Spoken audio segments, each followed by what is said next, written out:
بسم اللہ الرحمن الرحیم۔ شروع کرتا ہوں میں اس کے نام سے کہ جو بڑا رحمان اور نہایت رحم کرنے والا ہے۔ لیلۃ القدر خیر من الف شہر۔ امام جعفر صادق علیہ السلام نے فرمایا، تقدیرات کا تعین ماہ رمضان کی 19ویں شب کو ہوتا ہے، ان کی تائید 21ویں شب کو ہوتی ہے اور ان پر دستخط 23ویں شب کو ہوتے ہیں۔ شب قدر میں 1000 بار سورہ قدر کا پڑھنا روحانیت اور معنویت کے لیے بہت مفید ہے۔ آیت اللہ سید عبد الکریم کشمیری۔ حضرت رسول خدا صلی اللہ علیہ وآلہ وسلم نے فرمایا، جو بھی شب قدر کو زندہ رکھے گا یعنی عبادت کے ساتھ جاگ کر گزارے گا تو آئندہ سال تک عذاب اس سے اٹھا لیا جائے گا۔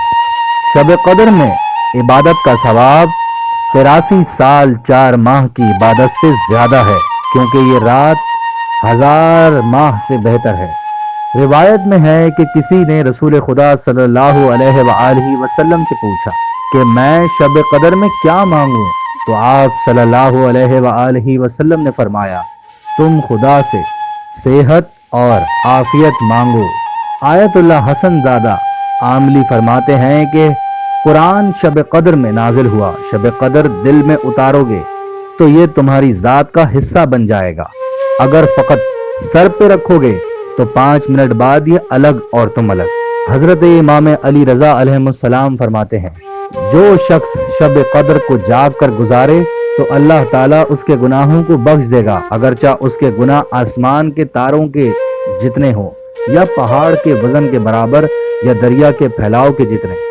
غسل شب قدر کا بہترین وقت۔ شب 19 رمضان کا غسل غروب سے کچھ دیر پہلے کرنا بہتر ہے، البتہ شب 21 اور شب 23 رمضان بہتر ہے کہ مغرب و عشاء کے درمیان غسل شب قدر کیا جائے، البتہ غسل شب قدر پوری شب قدر میں کبھی بھی کیا جا سکتا ہے۔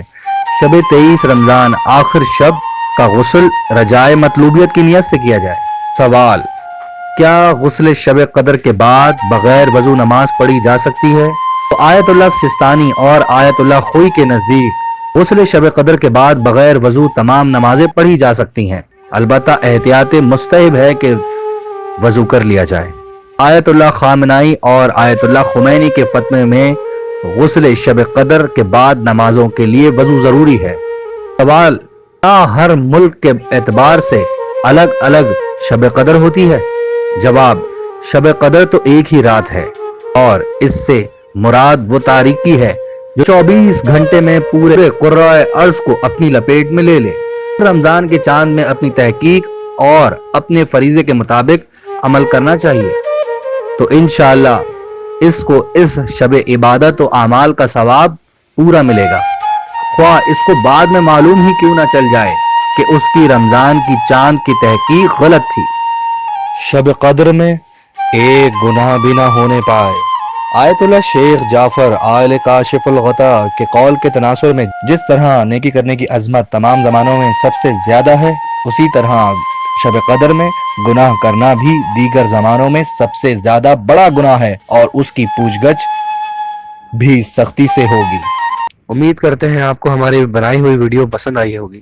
ہمارے چینل کو ضرور سبسکرائب کریں اور ہماری ویڈیو کو صدقہ جاریہ سمجھ کے شیئر کریں۔ شکریہ۔